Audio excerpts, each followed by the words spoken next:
पत्रकारावर झालेल्या जीवघेण्या हल्ल्यासंदर्भात निषेध नोंदवून पोलीस स्टेशनवर मोर्चा। विटा येथे पत्रकार प्रसाद पिसाळ यांच्यावर जीवघेण्या हल्ल्यासंदर्भात छत्रपती शिवाजी महाराज चौक येथे निषेध मोर्चाच्या वेळी महाराष्ट्र मराठी पत्रकार संघाचे राज्य कार्याध्यक्ष पत्रकार यांच्या वतीने बोलत होते। पत्रकार यांच्यावर हल्ला करणाऱ्या हल्लेखोर यांना तत्काळ अटक करा, त्यांना मोक्का तसेच फाळकूट दादा अंतर्गत अटक करून त्यांना 1 वर्षासाठी स्थानबद्ध करा। पोलिसांना 1 दिवस अगोदर या हल्ल्याबाबत कल्पना असतानाही पोलीस हे गाफील राहिले। त्यांनी हल्ला रोखण्याबाबत काहीही पावले उचलली नाहीत। यावेळी छत्रपती शिवाजी महाराज चौक ते पोलीस स्टेशन पर्यंत मोर्चावेळी पत्रकार एकजुटीचा विजय असो, हल्लेखोरांना अटक करा, हल्लेखोर यांना मोक्का लावा अशा घोषणांनी परिसर दणाणून गेला। पोलीस उपविभागीय अधिकारी यांना निवेदन देण्यात आले।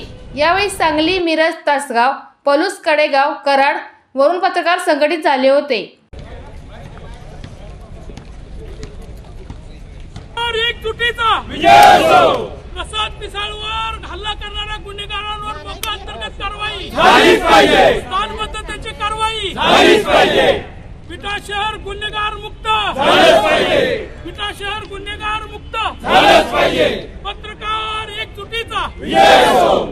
प्रसाद पिसाळवर हल्ला करणाऱ्या गुन्हेगारांचा विजय अधिकारात आहे। या गुन्हेगारांना स्थानबद्धतेची कारवाई करणं शक्य आहे। यांच्या बाकीच्या कारवाईचं रेकॉर्ड करावं आणि यांना स्थानबद्ध 1 वर्ष होऊ शकतात किंवा यांच्यावर मोक्का अंतर्गत सुद्धा कारवाई होऊ शकते। यांच्यावर यापूर्वी सुद्धा याची कारवाई झाली आहे हद्दपारीची, तर आपण यांच्यावर जास्तीत जास्त कठोर कारवाई करावी अशी एक आमची मागणी आहे। पाहत रहा आपल्या